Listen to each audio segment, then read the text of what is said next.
우리가 사는 세상은 신뢰로 만들어져 있습니다. 우리는 이 세상을 살 때 누군가를 믿고 살아가고요. 또 누군가의 간접 경험을 신뢰하면서 살아갑니다. 자, 그래서 여러분께서 뉴스를 보시고 책을 보시고 라디오를 들으시고 인터넷에서 여러 가지 정보를 얻으시고 그 정보를 사실로 여러분은 믿고 받아들이십니다. 우리는 한 번도 남극에 가본 적이 없습니다. 하지만 남극에 남극기지가 있다는 것을 알고요. 또 남극에는 펭귄이 산다는 것을 알아요. 그래서 남극에 나와 있는 다큐멘터리를 보면서 저건 다 가짜야, 거짓말이야 라고 생각하는 사람은 없습니다. 마찬가지로 여러분은 차를 사실 때도 차에 대해서 여러분은 신뢰를 합니다. 이 차가 200마력이다 그러면 200마력인 것을 직접 확인하는 사람은 없어요. 차가 3900cm, 3900mm다 그러면 그걸 줄자로 재보지 않습니다. 그냥 거기에 나와 있는 스펙에 나와 있는 정보를 신뢰하죠. 마찬가지로 여러분이 과학과 기술과 의학과 모든 정보는 남이 이루어 놓은 간접 정보를 신뢰하는 겁니다.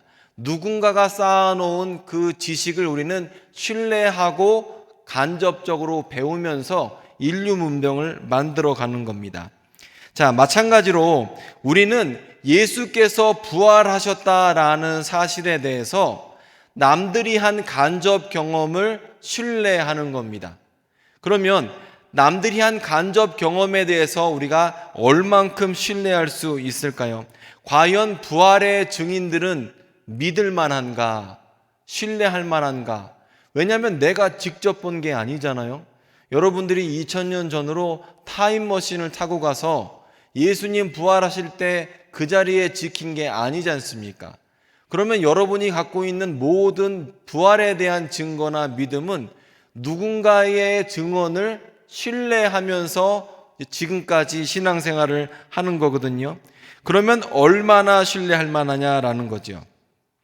물론 우리가 믿음 사건 가운데에 성령 체험을 하면서 부활하신 예수님을 성령 가운데에 만났습니다.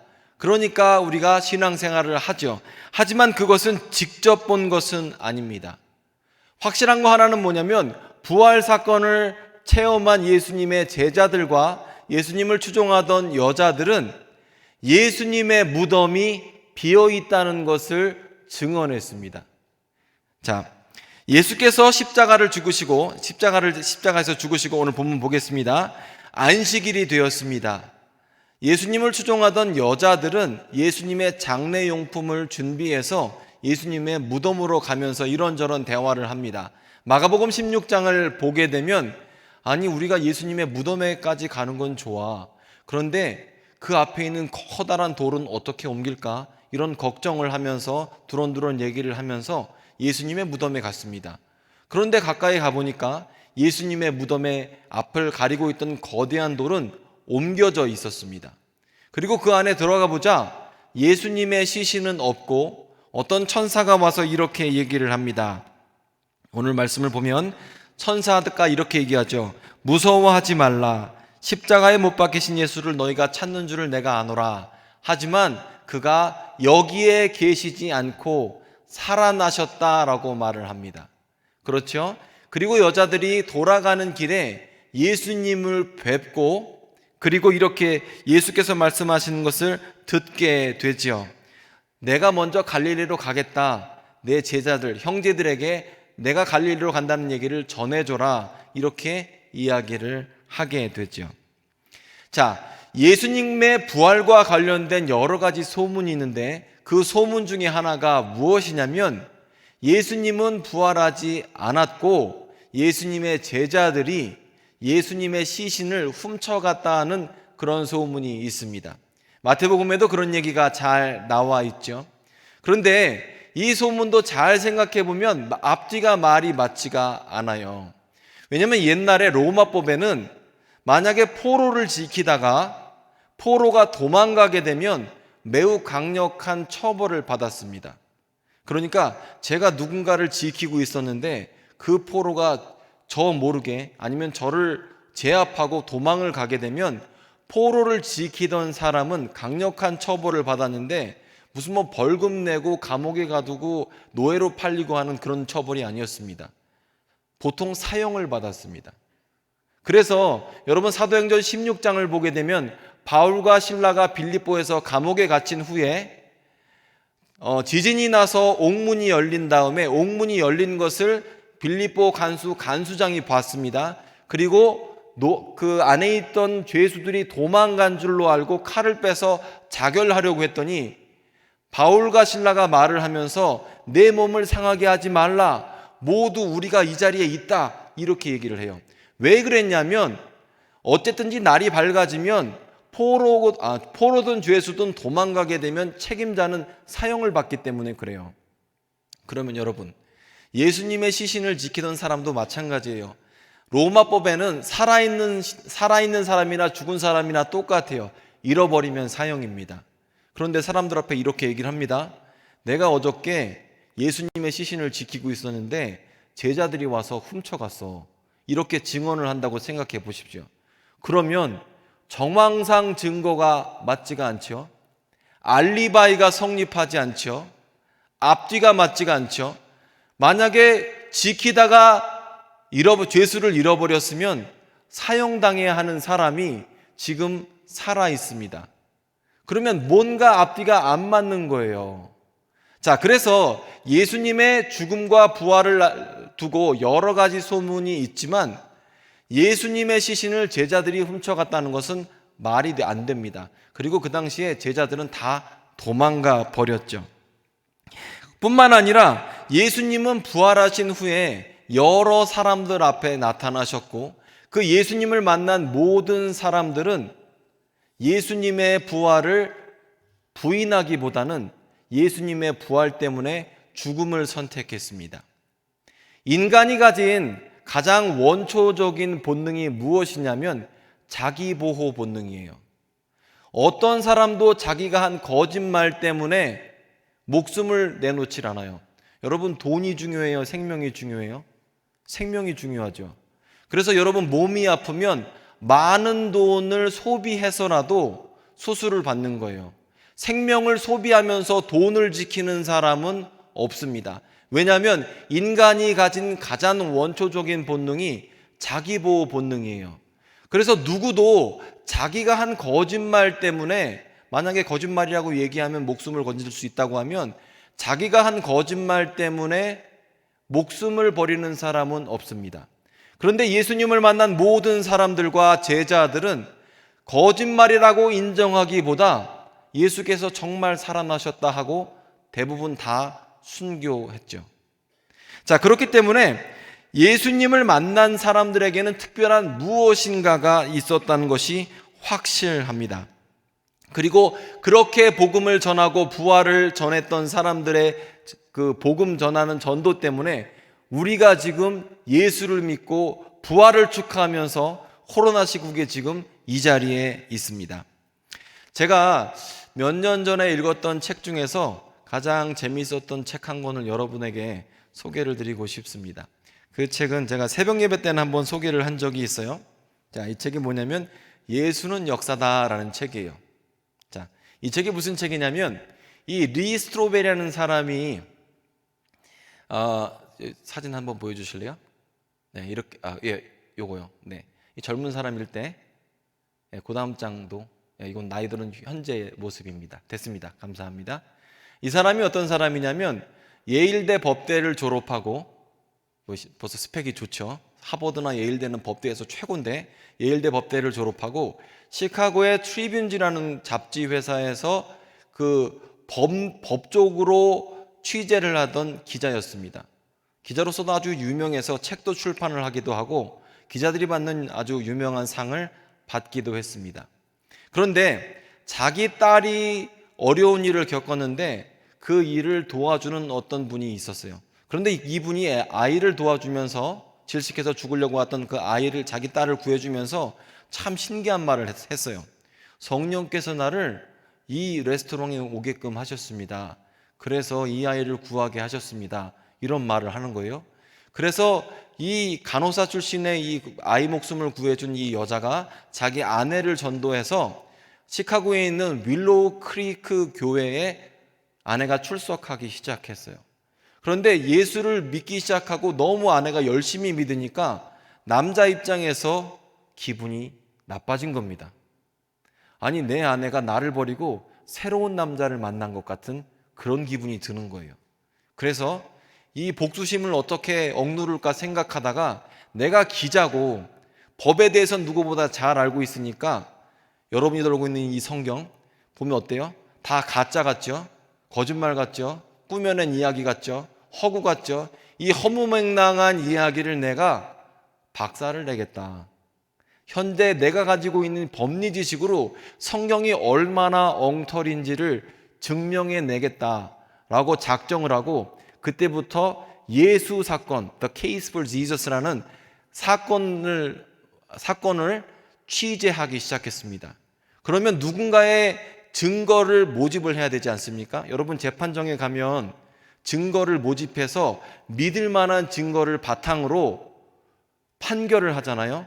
똑같은 방법으로 성경을 취재하기 시작했습니다. 성경과 성경 외의 자료를 모아서 취재를 하기 시작해서 우리가 법정에서도 보면 증인을 요청하고 또 그 증인에 반대되는 반대 증인도 요청하지 않습니까? 그런 내용이 이 책에 다 있어요. 이 책이 1600만 부가 팔린 베스트셀러예요. 자, 근데 이렇게 증거를 모집하면서 여러 학자들을 만나고 의사들을 만나고 고고학자들을 만나고 사본학자들을 만나고 성경학자들을 만나고 이런 여러 가지 심리학자들을 만나면서 성경의 자료들을 모집해서 결국 어떤 결론을 내렸냐면 리스트로벨은 진리 앞에 진실 앞에 순종할 수밖에 없었습니다. 자기가 원래는 성경을 붙잡고 얘기할 땐 이것은 가짜다라고 증명하기 위해서 시작한 일이었는데 연구를 하면 할수록 성경은 너무나 사실이라는 거예요. 심지어 성경에 증언하는 내용들이나 마테마가 누가 요한복음에 기술하는 내용이 현재 취조할 때 증인들이 하는 내용의 순서대로 되어 있다는 사실을 발견했다고 합니다. 그래서 결국 리스트로벨은 증거 앞에 순복하며 예수님을 믿게 되었고 그 마지막 사진 한번 보여주시겠어요? 이 마지막 사진인데 현재에는요 리스트로벨은 목사님이 되었습니다. 너무 재밌죠? 여러분 표정은 하나도 안 재밌지만 너무 재밌어요. 이게. 그렇지 않아요? 성경을 가짜라고 생각하면서 취재를 했는데 몇 년 동안 취재해서 전문가들을 만나보니까 이건 사실일 수밖에 없겠다. 즉 예수님의 부활을 본 사람들의 증언이 사실이라는 겁니다. 뿐만 아니라 우리는 이런 물질적인 증거뿐만 아니라 영적인 증거인 성령의 임재를 통해서 예수님께서 부활하신 것을 알고 우리 모두 다 부활하신 예수님을 만난 사람들입니다. 자, 그래서 우리가 예수님을 믿을 때에는 부활 사건부터 체험하게 돼요. 예수님의 제자들도 마찬가지거든요. 예수님의 제자들은 3년 반이나 예수님을 쫓아다녔습니다. 하지만 제자들은 예수님이 누군지 몰랐어요.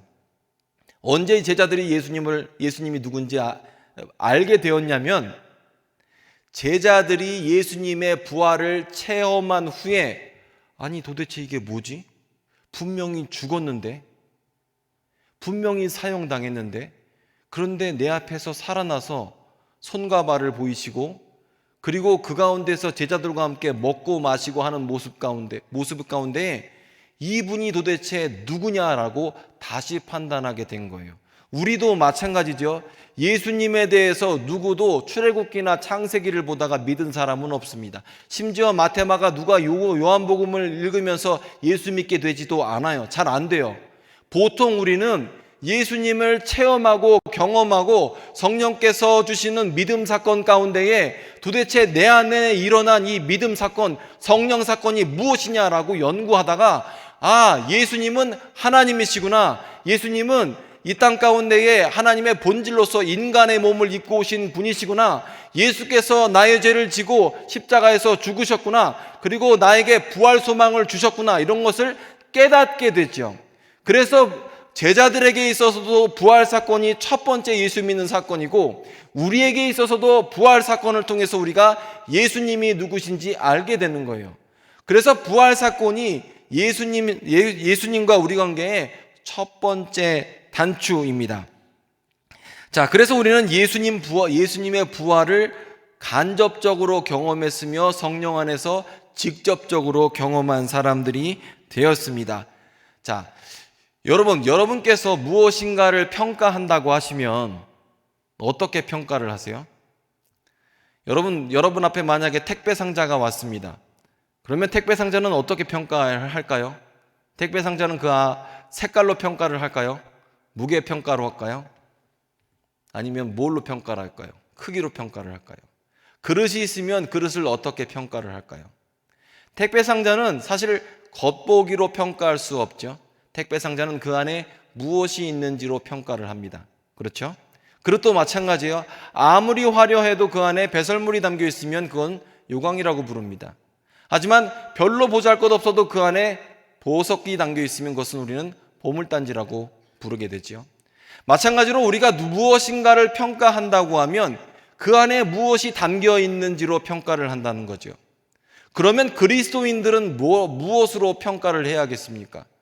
멋있는 옷으로 그리스도인을 평가해야겠습니까? 나이로 평가를 해야겠습니까? 건강 상태로 평가를 해야겠습니까? 지식으로 평가를 해야겠습니까? 그리스도인은 도대체 뭐로 평가를 해야겠습니까? 그리스도인을 평가하는 방법은 그리스도인 안에 무엇이 담겨 있는가, 즉 예수 그리스도의 부활 소망이 있는가로 그리스도인을 평가할 수 있는 겁니다. 만약에 그 사람 안에 부활 소망이 있다면 그 사람은 제대로 된 그리스도인이라고 볼 수 있는 거죠. 하지만 예수를 믿으면서 부활 소망을 제대로 담아내지 못하면 제대로 된 그리스도인이라고 할 수가 없죠. 또한 우리 안에 근심이 가득 차고 걱정이 가득 차게 되면 또한 부활 소망을 제대로 담아낼 수가 없습니다. 자, 믿는 우리가 세상을 살면서 왜 이렇게 무기력할까요? 왜 이렇게 무능력할까요? 예수를 믿는다고 하면서 왜 이렇게 걱정이 많고 불만이 많고 불평이 많게 될까요? 우리가 인생을 살면 대단한 일을 하는 사람이 많아요. 대통령도 있고 또 역사상에 대단한 위인들이 많습니다. 그런데 그 사람들이 사실 알고 보면 우리와 많이 다르지 않아요. 우리처럼 똑같이 눈이 두 개고 똑같은 24시간이 하루입니다. 에너지가 별반 다르지 않습니다. 그런데 만약에 어떤 사람 안에 불만과 불평과 과거의 상처가 담겨 있다면, 여러분 만약에 마음 가운데 근심과 상처와 염려가 있으면요, 그것을 소화하는데 많은 에너지를 사용합니다. 그렇게 에너지를 많이 사용하면 살아갈 힘이 별로 없습니다. 그런데 만약에 어떤 사람 안에 근심과 불평과 그런 것이 없고 부활의 소망으로 가득 차 있다면 에너지를 내 안에서 낭비하거나 소비하지 않겠죠. 그만큼 발산할 에너지가 많고 감당할 수 있는 능력이 더 많아지겠죠. 우리에게 주어진 에너지는 동일하기 때문입니다. 시간도 동일하고 신체 조건도 별반 많이 다르지 않습니다. 하지만 우리가 엉뚱한 곳에 에너지를 사용하게 되면 아픔의 에너지를 사용하고 괴로움에서 에너지를 사용하고, 그런데 여러분 인생을 살면 이런 건 당연한 거 아닙니까? 인생 살면서 억울한 일 안 당하는 사람이 세상에 어디 있습니까? 답답한 일 안 당하는 사람이 어디 있습니까? 또한 건강 문제 한두 번 안 걸리는 사람이 어디 있고 관계의 문제 없는 사람이 어디 있습니까? 그런데 이런 문제는 다 있는 거예요. 하지만 그런 일을 지나보내지 못하고 흘려보내지 못하면 이 마음 안에 가두게 되는데, 그렇게 되면 그것이 자리 잡게 되면 부활 소망이 설 곳이 없게 됩니다. 반대로 내 안에 부활 소망으로 가득 차 있으면 근심이 들어갈 틈이 전혀 없게 되죠. 사실 여러분 인생을 살면서 여러 가지 일이 얼마나 많습니까? 억울한 일, 답답한 일, 불신들. 그리고 우리는요, 에너지가 무한정 나오지 않아요. 여러분 에너지가 다 한정돼 있습니다. 삶의 능력은 다 똑같아요. 한정돼 있어요. 그런데 정해진 양을 엉뚱한 데 소비하면 살 힘이 별로 없는 겁니다. 그 귀한 힘을 누군가를 미워하는 데 쓰면 내가 살 힘이 별로 없는 겁니다. 그리고 또한 마음 가운데 부정적인 힘이 가득 차 있으면 나만 괴롭히는 게 아닙니다. 옆 사람도 괴롭히는 거예요. 마음속이 지옥이 되면요, 그 사람하고 친해지기가 참 어렵습니다. 마음속이 지옥이 되면요, 불평할 거리가 너무 많아지게 되는 거예요. 하지만 여러분, 우리는 마음 가운데 불평을 담는 사람이 아니라, 세상 걱정을 담는 사람이 아니라 예수쟁이로서 부활의 소망을 담는 사람들입니다. 그런데 여러분, 한번 우리가 갖고 있는 부활 소망을 생각해 보십시오. 예수께서 죽음을 이기셨습니다. 아멘. 그리고 우리 안에 있는 불평을 기쁨으로 이미 바꾸셨습니다.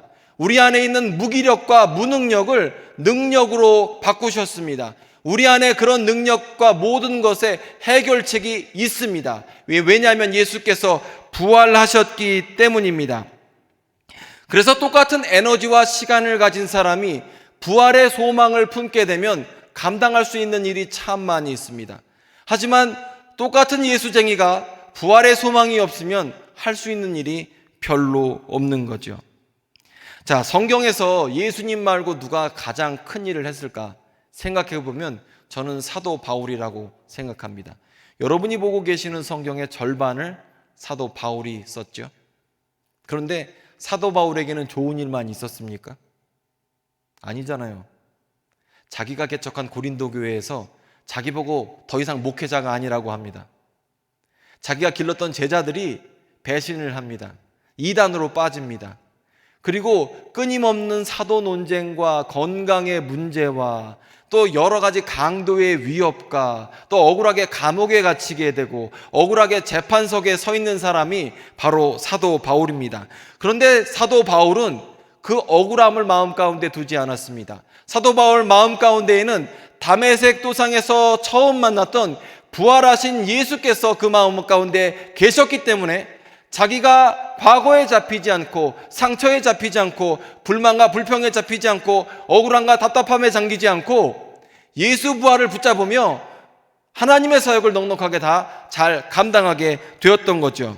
자, 그렇기 때문에 우리 안에 부활 소망을 담게 되면 할 수 있는 일이 너무나 많지만 반대로 부활 소망이 없어지면 그 빈 공간에는 반드시 다른 것이 찾아오는데 결코 그것은 선하지 않습니다.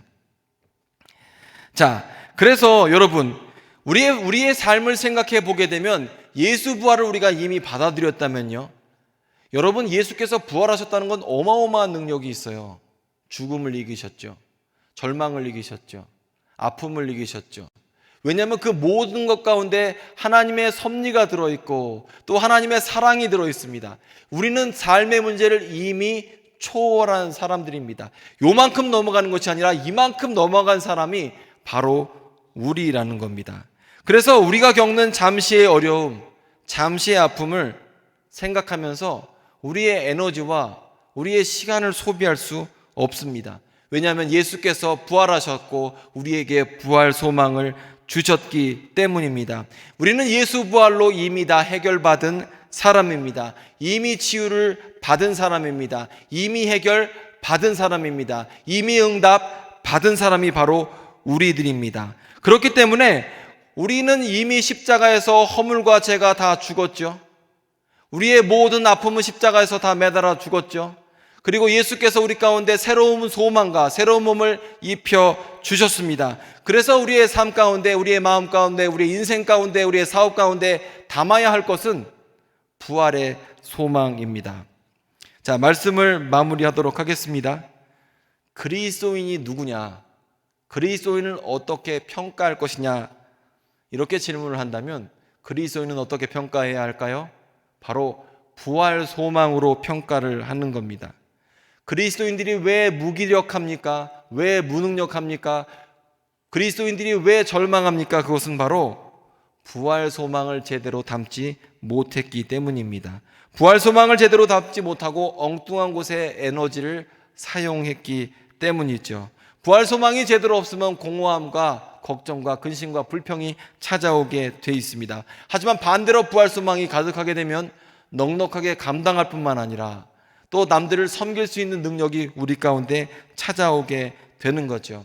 그러나 여러분, 우리의 감정과 관계없이, 여러분이 어떻게 느끼는 것과 관계없이 예수께서 성령으로 말미암아 우리에게 믿음을 주실 때 우리에게 이미 부활 소망은 주어진 것입니다. 아멘. 우리는 이미 부활 소망을 받은 사람입니다. 그래서 때로 우리 삶 가운데 어려운 일이 있고 우리의 겉사람이 낡아질 수는 있지만, 날마다 낡아질 수 있지만 우리의 속사람은 부활 소망으로 말미암아, 성령으로 말미암아 날마다 새로워지게 되는 것입니다. 자, 우리 안에는 부활 소망이 있습니다. 여러분의 삶 가운데 부활 소망이 가득 차기를 원하고, 조금 있는 게 말고요, 가득 차기를 원하고요, 여러분 가정 가운데 부활 소망이 가득 차기를 원합니다. 그리고 여러분 사업체 가운데도 부활 소망이 가득 차기를 원합니다. 그리고 부활 소망으로, 부활 능력으로 승리하는 여러분들 되시기를 예수 그리스도의 이름으로 축복합니다. 기도하겠습니다.